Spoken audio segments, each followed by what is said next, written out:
আসলে এই যে বিশেষ করে বিট পুলিশিং সভাটা আমরা মূলত করার উদ্দেশ্য হচ্ছে যে সামাজিক যেই সমস্যাগুলো আছে বর্তমানে, বিশেষ করে যে মাদক, জুয়া, বাল্যবিবাহ, কিশোর গ্যাং, তারপরে সন্ত্রাস, জঙ্গিবাদ বা যে কোনো ধরনের সামাজিক অপরাধ, এগুলো নিবারণ সচেতনতামূলক একটা প্রোগ্রাম। বিশেষ করে যে বিটটা আসলে ভাগ করা হয়েছে কিসের জন্য, যে আমরা পুলিশ আছি ঠিক আছে, কিন্তু পুলিশের অনেক সীমাবদ্ধতা থাকে, আমাদের বিভিন্ন ডিউটি থাকে, বিভিন্ন কাজ থাকে, সবসময় বিটে আসা সম্ভব হয়ে ওঠে না। তারপরে আপনারা যারা এলাকাবাসী আছেন, বিশেষ করে সবাই যদি সচেতন হন, তাহলে অনেক অপরাধ কি নিবারণ করা সম্ভব। বিশেষ করে মাদকের যে বিষয়টা, এখন ভালো সমাজে ভালো ফ্যামিলিতে কিন্তু মাদক ঢুকে গেছে অলরেডি। বিশেষ করে আমরা দেখছি অনেকে বিদেশে চলে গেছে, আবার বিদেশ থেকে এসে আবার পুনরায় মাদকের সাথে জড়ায় করছে। আর মাদকে যারা গ্রহণ করে, বিশেষ করে তারা কোনো কাজ করতে পারে না, সারা রাত জাগবে, মাদক গ্রহণ করবে, সকালবেলা গিয়ে ঘুমাবে, ভোরবেলা দিনের বেলা ঘুমাবে, 3টা-4টার সময় উঠবে, খাবে, গোসল করবে, খাবে, তারপরে ধরেন বাইরে হবে, এভাবে তাদের দিন চলতে থাকে। এক পর্যায়ে তাদের ফ্যামিলির উপরে একটা আসে, মা, বাবা, ভাই, বোন, তাদেরকে কোনোভাবেই ভালো থাকতে দেয় না, টাকার জন্য চাপ দেয়, জিনিসপত্র ভাঙচুর করে, তার এই সমস্যাগুলো আমরা পাই। বিশেষ করে যে মাদক প্রশাসন আমরা সহযোগিতা করবো, কিন্তু আপনাদের উদ্যোগ হচ্ছে মেইন এলাকাবাসী।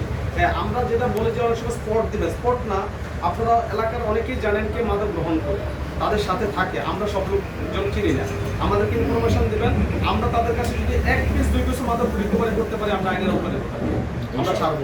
1 পিস পাই আমরা গাঁজার পেতে যতটুকু পরিমাণ হোক আমরা আইনগত ব্যবস্থা নেব। আমরা অন্ততপক্ষে মাদকের ব্যাপারে কোনো ছাড় নাই, এগুলো মাদক। আরেকটা হলো জুয়া। এখন আগে আমরা দেখছি যে বিভিন্ন জায়গায় বসে বসে কিন্তু ওই জুয়া কম, এখন হচ্ছে মোবাইল জুয়া সবচেয়ে বেশি। আপনারা জানেন যে আমরা এখন সবাই ম্যাক্সিমাম লোক কিন্তু নেট ইউজ করি, মোবাইলে দেখবেন একটা কথা বলার চলে আসে জুয়ার অ্যাড। এখন এই জুয়ার অ্যাডগুলো কিন্তু খুবই ভয়াবহ ধারণ করছে। আপনারা অনেকেই জানেন $1 কিনে 100 টাকা দিয়ে, বাংলাদেশি টাকা $1, হলো 100 টাকা। এরকম ভাবে বিভিন্ন খেলা হচ্ছে, তো বিশ্বকাপ, বিভিন্ন টুর্নামেন্ট হয়, তাছাড়া বিভিন্ন জুয়ার সাইট আছে। আপনার দেখবেন অনেক ফ্যামিলি, এই ফ্যামিলির মানে সদস্য জুয়ার সাথে জড়াইয়া, মানে আমি এমনও পাইছি আপনার এই আপনাদের ফরিদগঞ্জে জায়গা বিক্রি করছে 8 লক্ষ টাকা, পৈতৃক সম্পত্তি বিক্রি করে জুয়া খেলে শেষ করছে। তাকে অভিযোগ দিচ্ছে, থানাতে নিছি, যেদিন থানায় বৈঠক তার আগের দিনও আপনার গ্যাস সিলিন্ডার, চুলা, এগুলো বিক্রি করে দিচ্ছে। যেদিন যাবে বৈঠক সেদিন আপনার পাওয়ার ওই যে আইপিএস এর ব্যাটারি নিয়ে যাচ্ছে, তখন এলাকাবাসী তাদের থানাইছে। খুব কথা, তার মানে বাবার যা সম্পদ আছে সবগুলো সে বিক্রি করে জুয়া খেলে। এই জুয়া যে খেলাটা, জুয়াটা একটা সামাজিক ব্যাধি, কিন্তু এটার জন্য অনেক ফ্যামিলি কিন্তু ধ্বংস হয়ে যাচ্ছে বর্তমানে।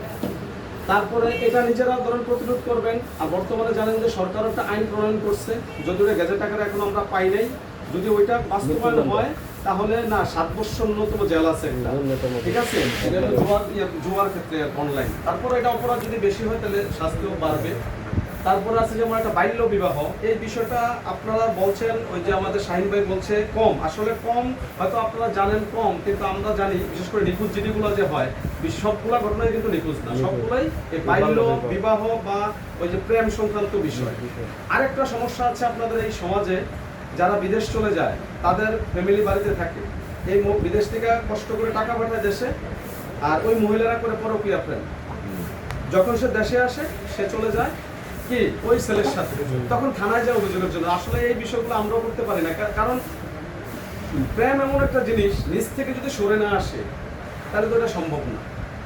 এই জিনিসটা আপনারা অবশ্যই খেয়াল রাখবেন। পাশাপাশি যে আপনার ইফটিজিং কিন্তু রাস্তাঘাটে হয়, বিশেষ করে কোন ছেলেরা, যে ছেলেরা মাদকাসক্ত হয় এই ছেলেরা কিন্তু ইফটিজিং করে। প্রথম ইফটিজিং এর পরে কি বন্ধু বান্ধবের সাথে সিগারেট খাবে, গাঁজা খাবে, এক পর্যায়ে এগুলোর সাথে জড়াই পড়বে। আর এই কিশোর গ্যাং যারা, এই কিশোর গ্যাং থেকে ইফটিজিং এর পাশাপাশি কিন্তু ইফটিজিং যারা করে এরাই আবার কিশোর গ্যাংয়ে যোগ হয়।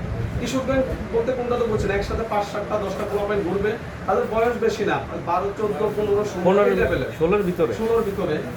এই বিশেষ করে এই কিশোর গ্যাং যেন কোনোভাবে এলাকায় না ঘটে, এই বিষয়টা আপনারা সচেতন থাকবেন। বিশেষ করে আপনারা যদি না পারেন আমাদের সহযোগিতা নেবেন, আমরা তাদের বিরুদ্ধে আইনগত ব্যবস্থা নেব। আমাদের এসপি স্যার খুব বর্তমানে কঠোর কিশোর গ্যাংয়ের বিরুদ্ধে আমাদেরকে বলছে, যদি কিশোর গ্যাং এরকম তথ্য থাকে তাদেরকে আইনের আওতায় আমরা নিয়ে যাবো, প্রয়োজনে গার্ডিয়ান খবর দিয়ে বসতে একটা প্রথমবারের মতো আমরা ওইভাবে তাকে রিলিজ দেবো, কিন্তু এভাবে ছাড়বো না আমরা। তারপরে ধরেন এই অপরাধ, সন্ত্রাস, জঙ্গিবাদ, সন্ত্রাস ধরনের সব জায়গাতে যদিও না থাকে, অপরাধ তো আছে, বিভিন্ন ধরনের ক্রাইম আছে। ক্রাইম তো সবগুলো আসলে বলা সম্ভব না, বিভিন্ন ধরনের ক্রাইম। এই ক্রাইমগুলা প্রতিরোধ করতে অবশ্যই আপনারা যে এলাকাবাসী যারা আছেন স্থানীয়, আপনারা পদক্ষেপ নেবেন। আপনারা যদি না পারেন অবশ্যই আমাদের সাথে ইন্টারনাল আলাপ করবেন, প্রয়োজনে থানায় যাবেন বা আমরা আসলে আমাদের সাথে গোপনে শেয়ার করবেন। আমরা আমাদের আইনগত ব্যবস্থা নেব, যদি আমরা পারি আমরা করবো, নাহলে আমাদের সিনিয়র অফিসারকে জানাবো বিষয়টা। ওনারা যেভাবে বলে আমরা ওইভাবে কাজ করবো। মোট কথা হচ্ছে যে এটা হচ্ছে 7 নম্বর মিট। যদিও আমরা ইউনিয়ন অনুসারে মিটিংটা করতেছি, প্রত্যেকটা মিটে এরকম মিটিং হবে। আপনার এলাকাবাসী যদি সহযোগিতা করেন, যে কোনো অপরাধ আপনার নিবারণ করা কিন্তু সম্ভব। আর বিশেষ করে আমরা 5 তারিখের পর বিভিন্ন কারণে আমরা বিদ্যুৎ সভা করতে পারি নাই, এটা আপনারাও জানেন।